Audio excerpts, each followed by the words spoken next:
j'y suis encore. Je vais publier, on est à 13 heures, oui, je vais publier une image sur ma page tout à l'heure que vous allez observer. Après, on va commenter l'image là. Puisque je tiens à en parler, je vais publier une image. Je vais publier une image.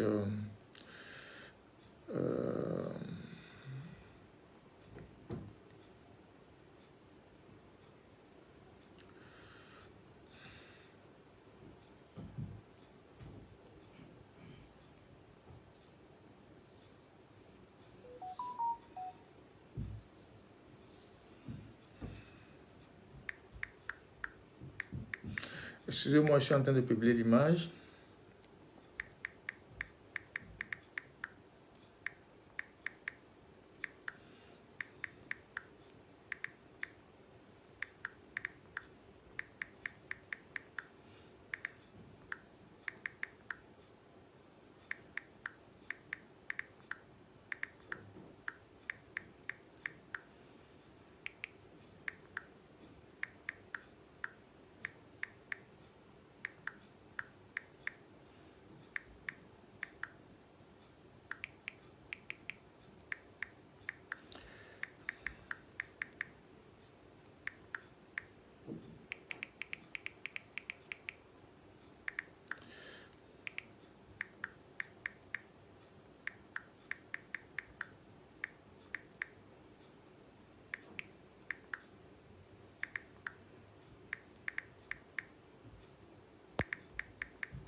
Alors,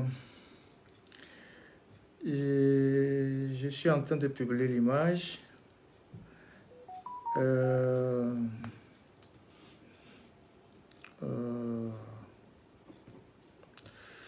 Vous pouvez la regarder sur ma page avant qu'on ne vienne dans les commentaires.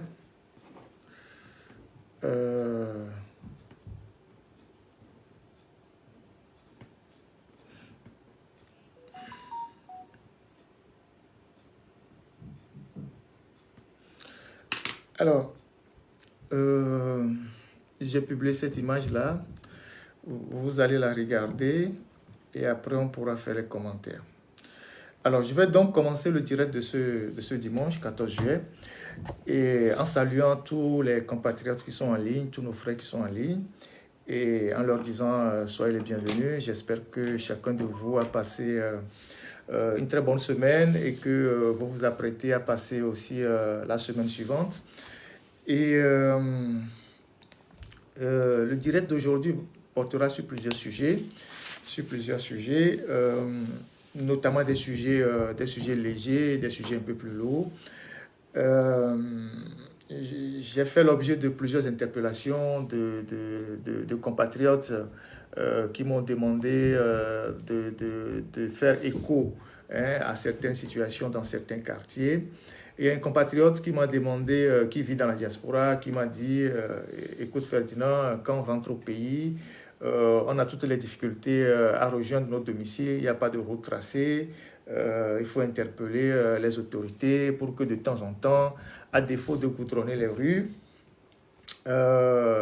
Ils peuvent les entretenir, hein, prendre les catapillars pour raser un peu les rues.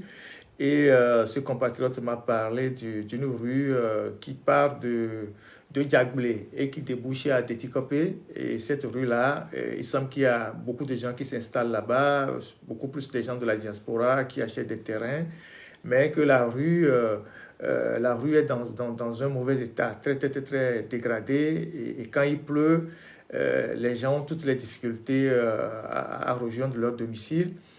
Et donc, cette rue, il m'a dit qu'elle part de Diaglé et elle débouche à Téticopé, là où je pense on vend les noix de coco à Tropapé ou à Troussapé, quelque chose comme ça.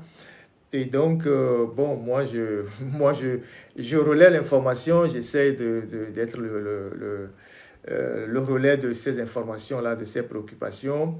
Je ne sais pas si c'est du ressort de la mairie ou c'est du ressort de la préfecture ou c'est du ressort du ministère des Travaux publics, mais toujours est-il que pour ce compatriote, cette rue est une rue très dégradée qui quitte à Téticopé et qui va jusqu'à Diaglé. Donc, je voudrais vraiment en parler pour que, bon, les gens puissent... si ça tombe dans les oreilles de personnes responsables, c'est tant mieux. Ensuite, les amis de Baguida aussi m'ont interpellé en disant, lors des dernières inondations, Baguida a eu beaucoup de dégâts, les rues ne sont jamais goudronnées, jamais entretenues, les rues sont abandonnées, il y a des maisons qui sont encore sous l'eau, dans les quartiers, il y a des flaques d'eau partout. Ils ne savent pas ce que fait la mairie de Baguida, ils ne savent pas ce que fait le ministère des Travaux publics. Et donc, on a vu pas mal de vidéos, d'images circuler sur Baguida et comment Baguida était sous l'eau. Baguida, on rappelle quand même que c'est la première capitale du Togo et qui n'a aujourd'hui aucune infrastructure. Il n'y a pas une seule route goudronnée dans le canton de Baguida.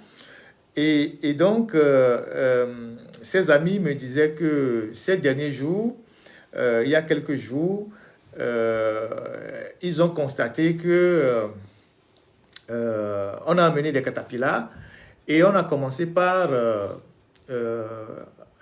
réaménager la rue qui part du feu rouge qui est en face du monument et qui rentre dans Baguida. Je pense que cette rue va jusqu'au lycée ou bien au collège de Baguida, au CG de Baguida. Et donc, on a commencé par boucher les trous, les catapillars étaient en action, et les gens étaient contents. Les gens disaient, mais peut-être que, bon, on a entendu leur cri de cœur et que cette route va être peut-être goudronnée.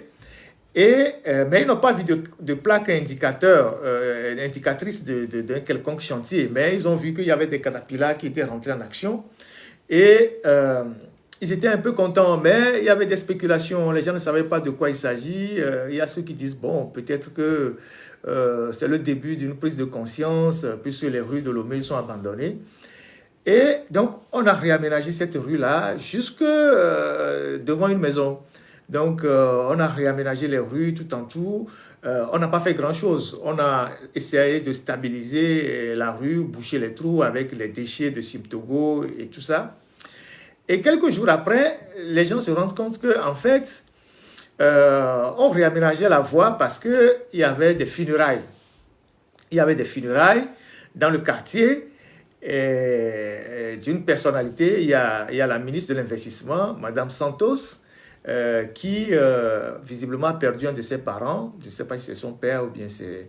En tout cas, j'ai vu le faire part, certainement que c'est son père. Et que Faure Gnassingbé devait venir à l'église Sainte-Lucie pour la levée du corps, la messe de Requiem, la levée du corps et la messe de Requiem. Donc, c'est en prévision de l'arrivée de Faure Gnassingbé qu'on a amené rapidement les catapillars, tout ça pour réaménager la rue. Et effectivement, dans la semaine, M. Faure Gnassingbé est arrivé dans la zone. On a bloqué la nationale numéro 2, la route Lomé-Anéron, pendant des heures. Les usagers ont dû subir beaucoup de désagréments. Et donc, M. Faure Gnassingbé est passé pour aller à cette messe de Requiem. Alors, la question que les riverains se posent est de savoir Donc, s'il n'y avait pas un parent, s'il n'y avait pas un ministre qui a perdu son parent dans ce quartier de Baguida, on n'aurait donc pas reprofilé cette rue-là, parce que ce n'est pas une rue qui a été goudronnée. On a juste passé le caterpillar, on a bouché les trous, on a fait en sorte qu'elle soit praticable pour que, bon, lorsque le grand patron va passer, il n'y ait pas de souci avec sa voiture. Et donc, les gens se posent la question de savoir, donc en réalité, les autorités savent très bien que ces rues sont dégradées et que ces rues sont impraticables. Et donc, il a fallu qu'on dise que le président de la République vient dans le quartier pour assister à des funérailles pour que rapidement, on puisse réaménager la rue pour que lui passe. C'est quand même un problème. Donc, s'il n'y avait pas la mort de cette personnalité, le décès de cette personnalité dans le quartier, on n'allait pas redonner une petite couche de praticabilité à cette rue qui quitte le monument de Baguida et qui va dans le canton de Baguida. Donc, les amis m'ont envoyé, des gens dans le quartier m'ont envoyé des trucs pour dire, Ferdinand, regarde ce qui se passe. Est-ce qu'il faut attendre qu'un parent d'un ministre meure pour qu'on amène un caterpillar pour réaménager ne serait-ce que la rue? Et alors qu'on en parle depuis des années. Depuis des années, il y a des vidéos, des photos qui circulent. Les populations se plaignaient que la rue n'est pas aménagée. Et la ministre de l'Investissement en question, elle passait dans cette rue pour aller voir son père ou son parent. Mais jamais elle n'a eu l'idée de rapporter à ses supérieurs, Premier ministre, Président de la République, que bon, écoutez, il y a une rue à Baguida qui est tellement dégradée, c'est pas normal qu'on puisse laisser la capitale ainsi. On peut trouver des moyens au moins pour goudronner la rue principale qui va à Baguida. Mais ça n'a pas été le cas. Donc il a fallu que son père ou son parent décède et qu'on annonce l'arrivée du président de la République pour que rapidement, dans la nuit comme pendant le jour, on puisse amener des catapillars pour stabiliser la rue, justement parce que le président va passer. On ne peut pas concevoir le développement comme ça. Le développement, c'est toute une planification, c'est des projets qui sont conçus, on cherche les moyens et on se projette dans l'avenir.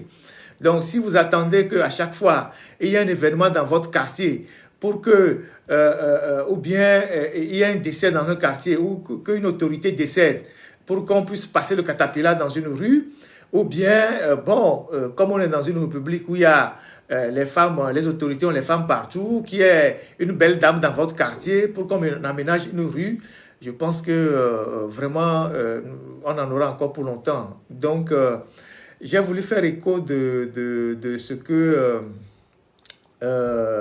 ses amis m'ont envoyé comme réaction suite à ce qui s'est passé dans leur quartier ces jours-ci, à savoir un réaménagement rapide de cette rue qui quitte le monument de Baguida, le feu tricolore, pour aller vers le lycée de Baguida.